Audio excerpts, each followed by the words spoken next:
Sean todos bienvenidos una vez más a este nuestro espacio creado para abordar temas de salud y bienestar en general. Hola, soy María José Viderique, acompañándolos y siendo mediadora de este podcast llamado HP Good Life. El día de hoy, el tema que abordaremos va a ser sobre enfermedades respiratorias. Y tengo como invitada a la doctora Carla Salas. Carla Salas. Ella es neumóloga, pediatra. Doctora, sea bienvenida a este espacio. Gracias, buen día María José. Bueno, sí, como bien dices, vamos a hablar sobre las enfermedades respiratorias en los niños, ¿no? Estaba viendo un poco sobre su perfil y ella está formada en Argentina. Ella hizo pediatría, ¿no? en Argentina. También tiene como una especialidad en enfermedades respiratorias. Sí, tengo un posgrado en enfermedades respiratorias, en neurodesarrollo y en nutrición infantil. Bien, doctora. ¿Y qué la llevó a hacer esto de pediatría? ¿Le gustan los niños? Sí, desde siempre. Desde siempre. Desde siempre, sí.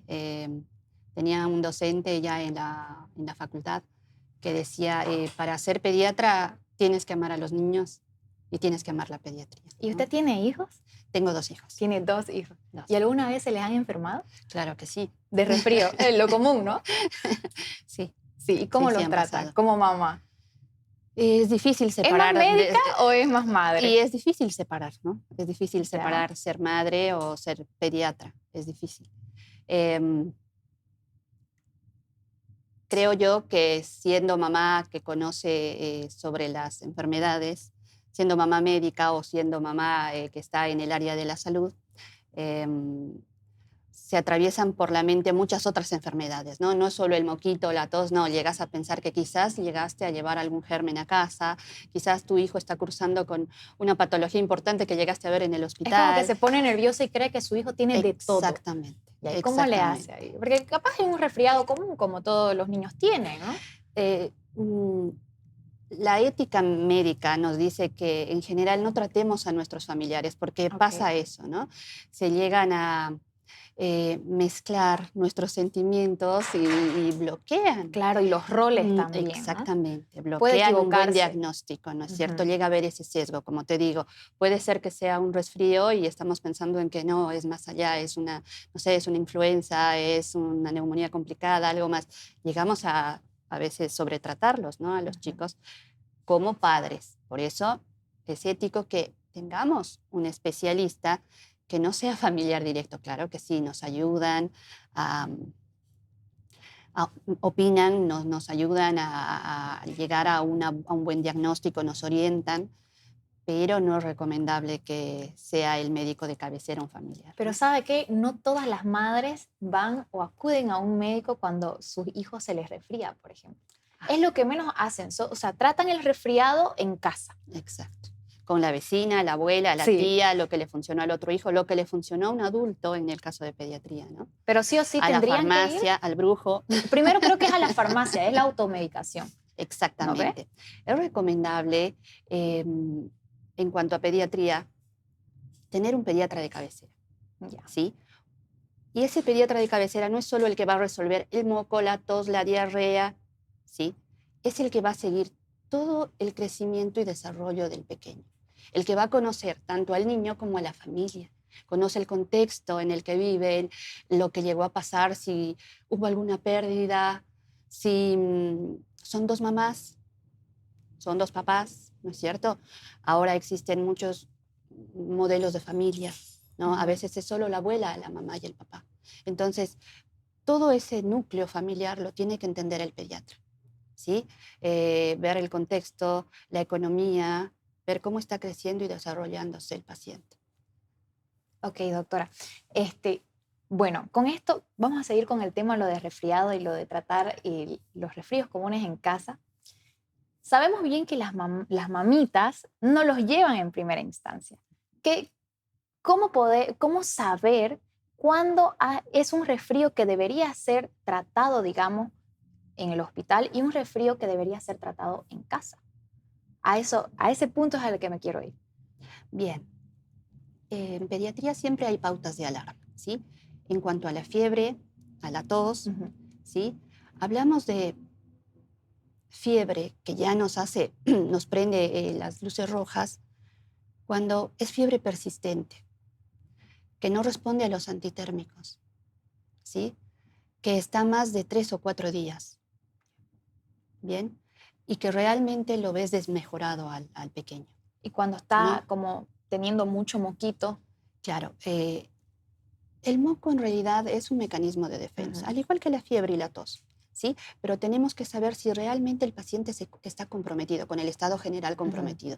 Lo ves muy caído, está tirado, como decimos, ¿no? El pacientito duerme, solo duerme, no quiere comer, fiebre persistente, mucha tos, mucho moco. No lo vamos a dejar estar, ¿no es cierto? No lo vamos a dejar en casita y bueno, a ver qué le damos. No, tenemos que consultar con el pediatra de cabecera, que es lo ideal. ¿Sí? Porque si vamos de consulta en consulta, un pediatra, otro pediatra, y rompemos ese concepto del pediatra de cabecera, que es el que sigue y conoce a mi hijo. ¿Bien? Entonces, fiebre persistente que realmente compromete el estado general del pequeño. Tos, ¿sí? Hablamos de una tos aguda hasta las 3 semanas, ¿sí?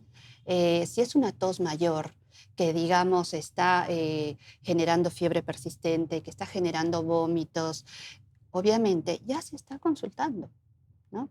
Y no es solo una consulta, es controlarlo para ver cómo está evolucionando. No es que a la primera consulta el pediatra le va a dar a la mamá el jarabe mágico para que se le vayan todos los síntomas, que ahora lamentablemente en la época en la que vivimos de la inmediatez, queremos la pastillita mágica, el jarabito mágico que corte la fiebre, el moco, la tos. Y también hay una respuesta, ¿no? De parte de la industria farmacéutica que genera todo el combo, que muchas veces no es recomendable. Muchas veces no es recomendable. Si el paciente tiene fiebre, que es fiebre 38 grados, no es solo así un poquito calientito y ya le estoy dando el ibuprofeno en horario, que no es recomendable, fiebre mayor a 38 grados, le damos el ibuprofeno. ¿Bien? Ya.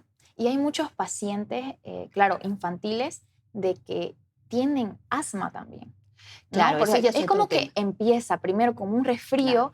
están como moquitos, con la tos, y después llegarían a tener una crisis asmática. Es como que evoluciona luego a una crisis asmática. Y las mamitas que hacen lo primero, quizás se compran un nebulizador y el nebulizador también lo tienen en casa. Bien, el primer diagnóstico de asma se lo hace más o menos a partir de los 5 años después de que se hace una espirometría, ¿sí?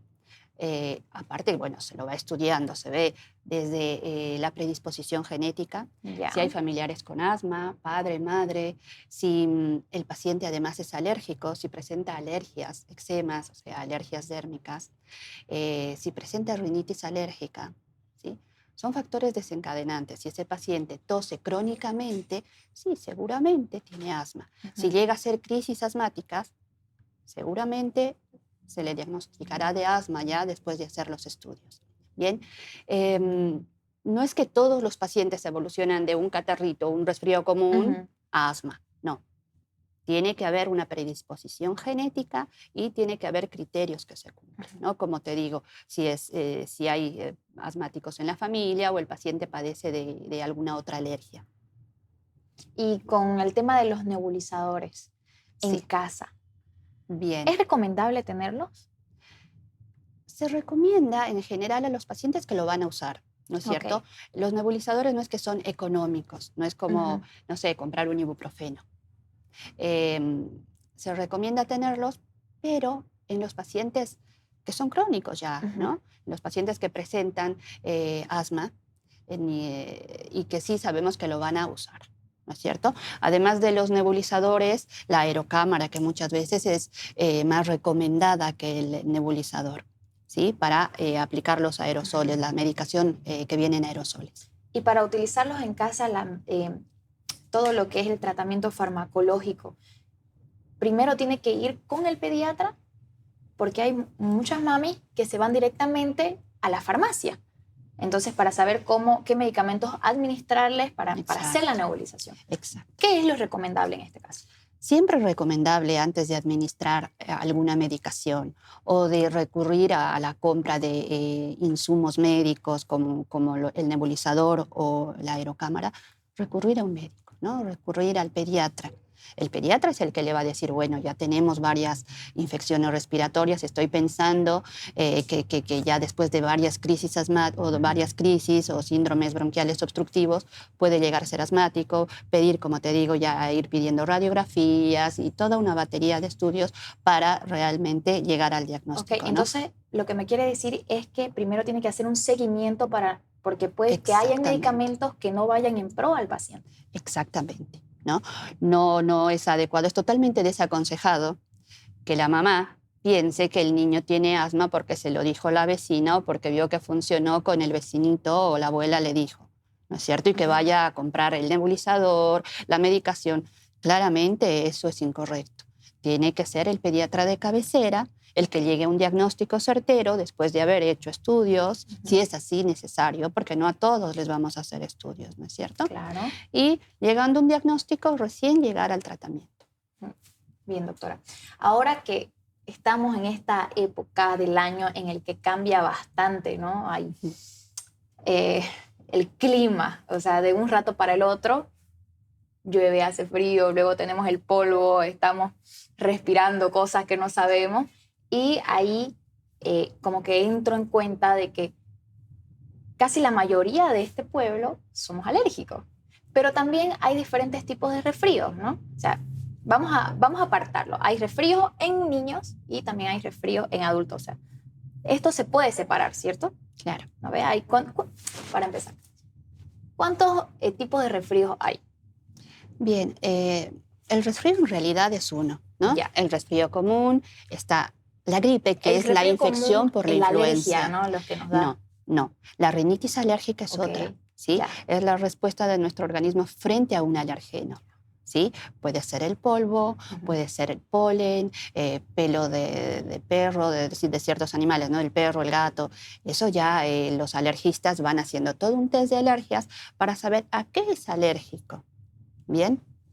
Ahora, el tema de que me decías, el polvo y demás, ¿no? Eso es lo que te hace la estornudar, contaminación. ¿no? Esa sería la alergia. Exacto, Como los que ácaros. Estoy barriendo, ¿sí? y empiezo a estornudar y empiezo a tener moco, pero como que más aguadito. Claro, esa es una rinitis alérgica. Esa es una rinitis ¿sí? alérgica. Por el relato, digamos, se va haciendo una anamnesis, todo el interrogatorio del paciente, el examen físico, los estudios correspondientes y llegamos al diagnóstico, ¿no es cierto? Esos son los pasos. Si me dices que tiene el moquito así aguadito, como me lo dices, y es por el polvo, y probablemente sea los ácaros. Ese es mi diagnóstico presuntivo, ¿no es cierto? Porque en el polvo están los ácaros, que son alergenos potentes, ¿no? Que generan rinitis alérgica, que generan asma también. Por eso se aconseja que los pacientes alérgicos, ya sea con rinitis alérgica o asma, ya hablando del sistema, del aparato respiratorio, la limpieza en los hogares, no sea con plumero, no sea con escoba, chao plumero y chao escoba, ¿sí? Es con trapeador, con trapo húmedo, con paños húmedos también la limpieza de las superficies, no tabaco, ¿sí? Porque el tabaco también es un alergeno o un reactivador, ¿sí? Genera hiperreactividad bronquial. Los niños que viven en hogares de pacientes fumadores o de padres fumadores son fumadores pasivos, ¿sí? Y el tabaco es nocivo para ese sistema, para ese aparato respiratorio. ¿Y eso lo predispone a que tenga alergia? Claramente tenga lo predispone. Exacto, lo predispone a tener asma, ¿sí? La contaminación ambiental, las quemas, los chaqueos, los incendios que hubieron en esta ciudad bella, ¿no? Por eso cada vez más hay esas tos irritativa, esa tos alérgica, ¿no? Toses crónicas, por toda la contaminación. Hay estudios que muestran claramente la diferencia en prevalencia de asma en ciudades y en el campo, ¿no? Claramente en el campo hay menos. ¿Por qué? Porque no hay contaminación como en las ciudades. O en lugares más húmedos, por ejemplo, en ciudades costeras, por la misma humedad, hay más prevalencia también. Bien, doctora, el otro día le comento que fuimos a una universidad y estuvimos preguntándoles ahí a estudiantes de medicina y justamente también le habíamos preguntado a un docente de que si estuviera en una charla, primero empecemos con el docente, si estuviera en una charla entre colegas y está sentada una colega suya, en este caso usted, que sea médico pediatra, neumóloga, ¿qué le preguntaría? Y me dice, lo que pasa es que esa no es mi área y sí tengo muchas dudas, me dice. Y yo, a ver, ¿qué le preguntaría? Si es lo mismo, obviamente no es lo mismo, pero ¿cuál es la diferencia entre el tratamiento farmacológico de adultos y a diferencia de los niños? Claro. En los pacientes adultos quizás hay más prevalencia en enfermedades crónicas. Hay medicación que está autorizada, ¿sí? Por ejemplo, medicamentos supresores de la tos, como la codeína, ¿sí? Que está prohibido en niños, ¿sí? No está autorizado para administrarse en niños. Hablando sobre la educación a la familia, a la población en general, hablamos de que la tos no es la enemiga de la familia, la fiebre tampoco, ¿sí? Tenemos que tener pautas de cuánto tiempo llega a durar la fiebre, cuánto tiempo llega a durar la tos, si realmente compromete el estado general del paciente.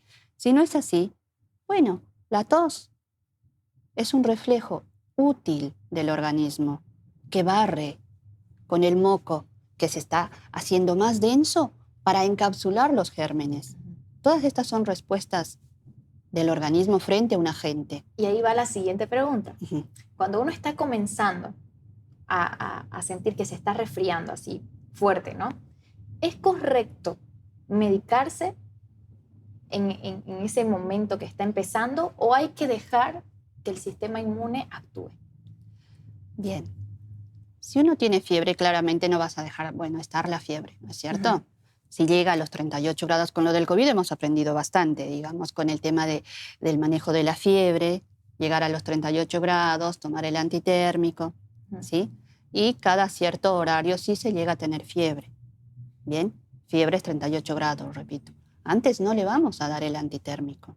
¿Por qué? Porque el organismo está elevando la temperatura como respuesta defensiva ante el agente agresor, ¿sí? Entonces, si llega a haber fiebre, sí, requerirá algún antitérmico, ¿sí? Si la tos es demasiado molesta, que no deja dormir, no deja comer, genera vómitos, porque esto es frecuente también en los pacientitos, entonces sí, recurriremos a algún jarabe que ayude a fluidificar, en ningún momento cortar la tos, ayude a fluidificar ese moco, ¿sí? Se podrá agregar ese jarabito, ¿bien?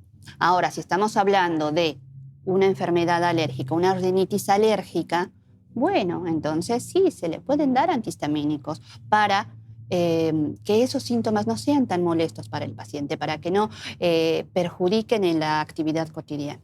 ¿Existe cura para un resfrío? No, no existe cura. ¿Por qué? Porque el resfrío se autolimita. Se autolimita, ¿sí? Está más o menos una semana, 10 días, entre que tiene un poco de tos, moco. Los primeros días puede ser que haya fiebre, no es una regla, porque ante un resfrío común pueden ser múltiples gérmenes, ¿no es cierto? Ahora, diferenciamos con el tema de la gripe, la influenza, ¿no es cierto? Pedimos tanto vacunas, vacunas y ahora no se están vacunando. ¿No es cierto? Se tuvo que ampliar el grupo etario hasta los 12 años. Los vacunadores tienen que ir hasta los centros o hasta los centros educativos, claro, para poder llegar a la población objetivo. ¿No es cierto? Bueno, ahora aprovecho, ¿no? Voy reforzando ese tema ya que estamos tocándolo. Entonces, volviendo a lo que les decía, el resfrío común, lo dice su nombre, es un resfrío común. Otra es la gripe, la influenza A, B, ¿sí? ¿Y cómo diferenciar la una de la otra? Exacto. La gripe compromete más el estado general, ¿sí? Más fiebre, más secreción, tos, puede llegar también a ser alguna neumonía, sí. Está más días con fiebre el niño, hay más ausentismo, ¿no? Y hubo, ¿no? Hubo un brote, entonces hubo más ausentismo. ¿Por qué? Porque los chicos estaban con gripe y a raíz de eso se buscaron las vacunas. Ujú. Bueno, ahora esta es la pregunta de un estudiante de medicina. ¿Cuál es el tratamiento farmacológico para un resfrío? Bien, como te decía, no todos los Imagine que resfríos está se van con sus estudiantes. Respóndale a esos estudiantes. Bien, Ok. no todos los resfríos comunes se van a tratar, ¿sí? Si la fiebre es persistente, bueno, le daremos el antitérmico. Como te decía, no vamos a dejar al niño con fiebre, ¿no es cierto? Ujú. Se le dará el antitérmico. Si la tos es demasiado molesta, ya interfiere con su actividad cotidiana, sí, le daremos un fluidificante. ¿Sí? Ok. Ahora cada vez más se trabaja con medicación que no genera efectos adversos, ¿no? Ahora se trabaja con una plantita que todos la conocen porque está en el jarabe, ¿no es cierto? Medidas básicas, Ok. medidas básicas como hidratación, Ya. reposo, Ujú. que eso siempre va a contribuir, ¿no? Ujú. Ya. Le comento, porque esto lo he visto, doctora. Hay personas que tienen una gripe como tal y siguen fumando cigarrillos electrónicos. O sea, muy común ver esto.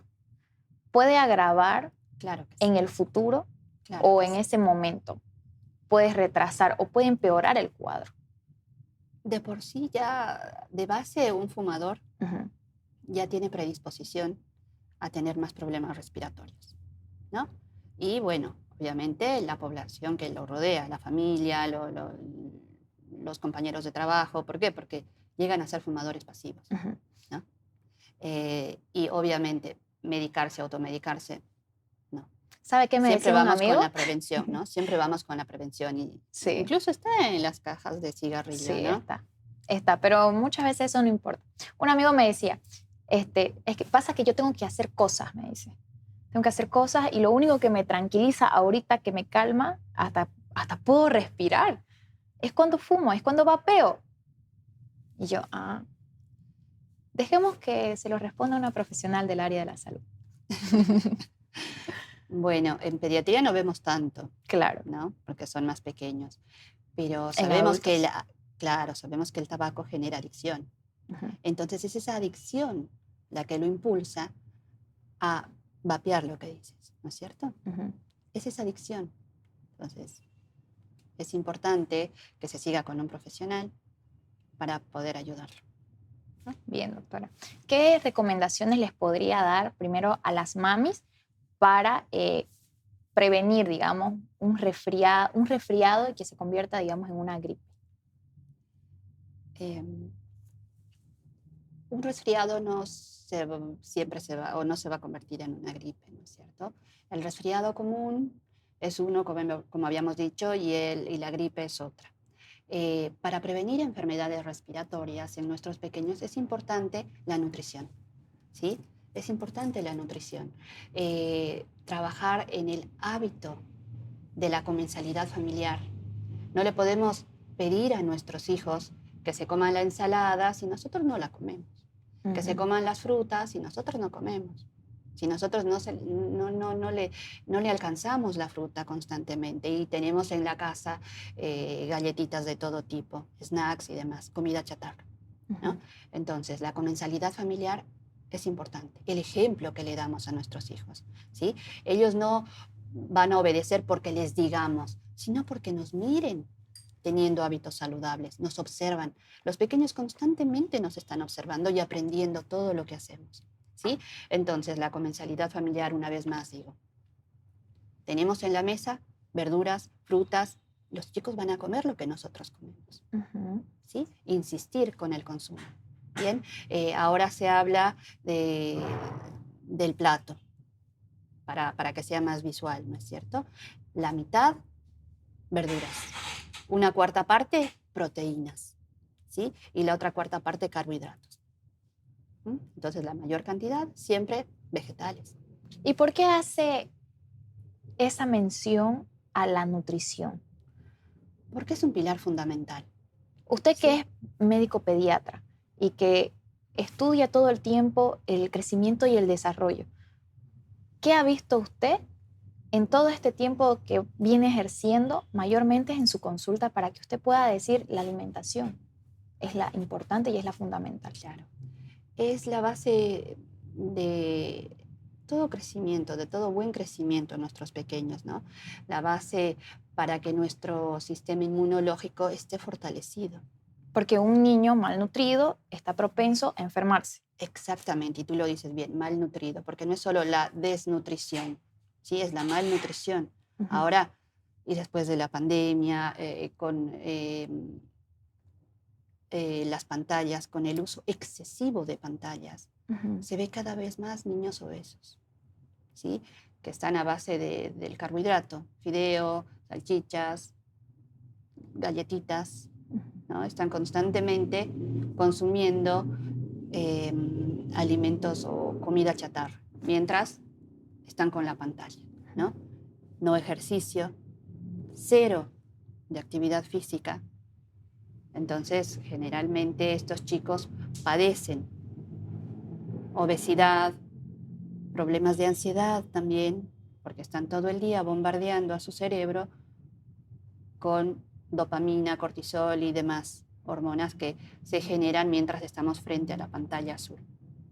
Claro, entonces usted lo ve desde el punto no solamente de la malnutrición o la desnutrición, sino el tema de las adicciones que existen en la actualidad, que son las Sí, pantallas, exacto, eso que te podríamos hace decir que se adicto. está generando, digamos, esa adicción, ¿no? Entre comillas, a la pantalla, ¿no? Y no solo en los pequeños, también en los adultos. Los niños ven que el padre está con la pantalla, no lo está controlando, y bueno, también para que el niño no esté haciendo problema, no esté interfiriendo en la tarea cotidiana del padre, madre, le dan la pantalla y lo anulan, ¿no? Bueno, muchísimas gracias, doctora. Es un gusto tenerla acá. Muchas Y gracias. bueno, gracias a ustedes Gracias a también ustedes. por quedarse hasta acá. Y si les gusta este tipo de contenidos, ya saben, síganos en todas nuestras redes sociales y nos vemos hasta la próxima. Chau, chau.